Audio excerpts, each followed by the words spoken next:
The man who wanted to conquer death. Number 5. The return. After many days of walking, one morning Gautama stood again before that old man who had sent him on this journey. The old man smiled and said, "Gautama, have you conquered death?" Gautama replied, "I have not conquered death, because I could not kill and eat that bird. But what do I care about death?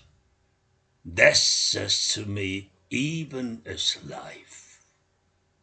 That life is to me even as death. Now I am at peace." "Tell me," said the old man. Then Gautama began to tell what had happened to him upon his wanderings. When he had ended, the old man said, "I see you have conquered death." The ancients spoke of the dead as men who have returned. But if the dead are men who have returned, the living are men on a journey. All mankind is homeless, but there are only very few who know it. Now go back to the world. "No, father, don't send me back to the world. I want to stay here with you forever. I cannot go back to the people again. I can see their scoffing faces, their insulting glances, their disbelief. How can I ever hide it under a smile? They shall never desecrate what I have found with their insolent laughing." Laying his hand about Gautama's shoulder, the old man said, "Listen to what I now say to you, my friend. The time for you to stay here has not yet come. You must return to the world and your fellow men. Now you have all the necessary experiences so that you can go back to the world and teach others. You must complete your growth in the midst of life, not outside of it. Don't shun the rest of mankind, even though they are still far behind you. They will not mock you from evil-mindedness, but out of being unaware how miserable they are, and how far from all that deep understanding by which you now live. If you remain strong in your conviction, nothing can harm you." The old man spoke so gently and convincingly that Gautama had no answer to give. He allowed himself to be guided to the shore, where a boat lay upon the smooth water, awaiting him. Farewell, my friend, said the old man calmly. Farewell. But Gautama could not leave him. He thought about the loneliness of his life in this place.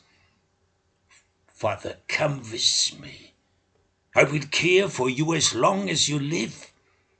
Your life here is so empty of all that makes life sweet. But the old man smiled gently and shook his head. You think I am lonely here?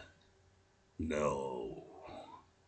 A great life surrounds me.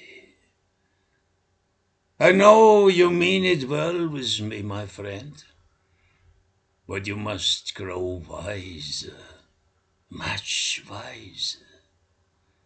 Be not concerned for me. Think of yourself and do what I say. Believe that I tell you what is best for you. Now, farewell. Gautama bent silently.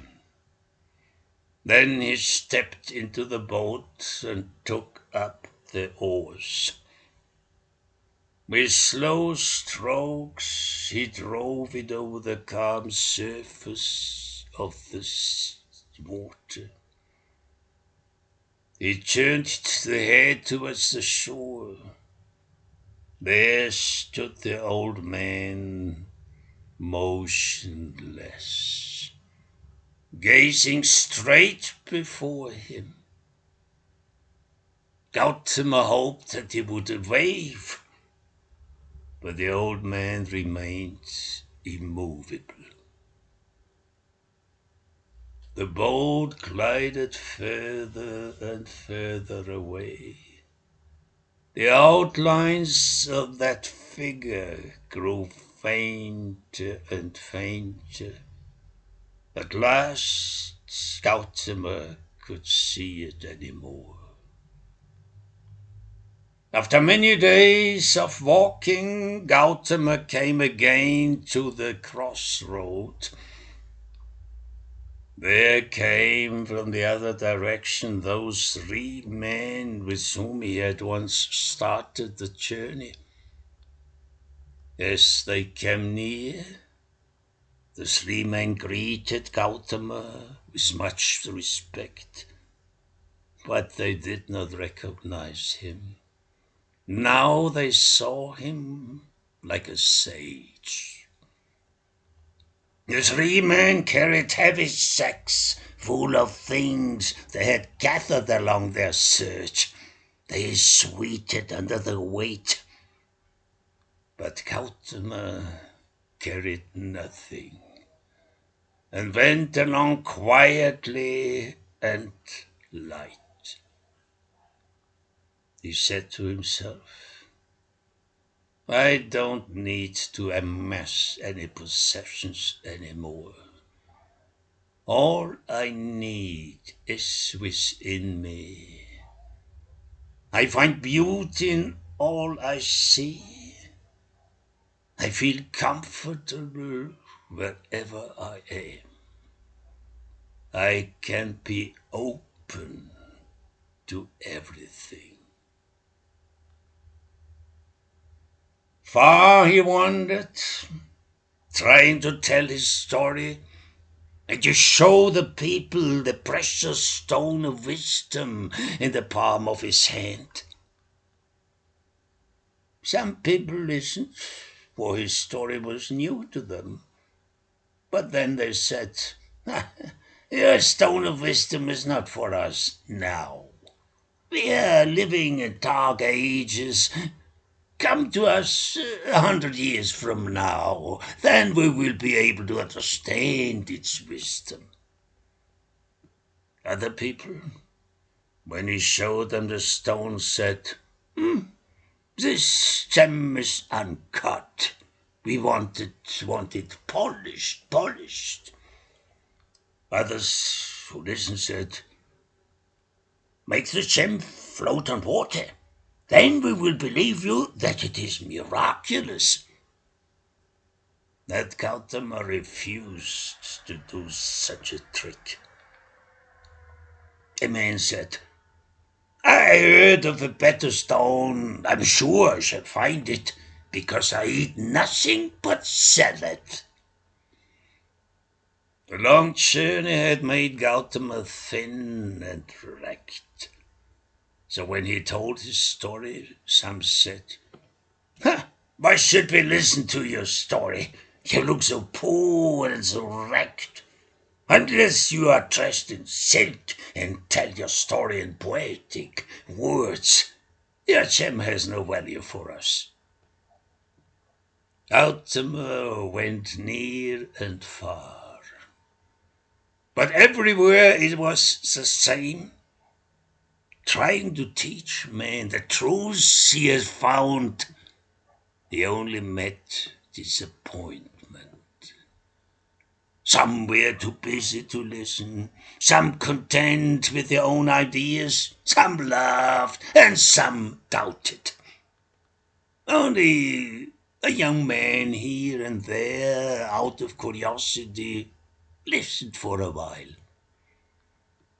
Saddened and aged, Gautama wanted to go back to the old man. But one night he heard a voice in his room.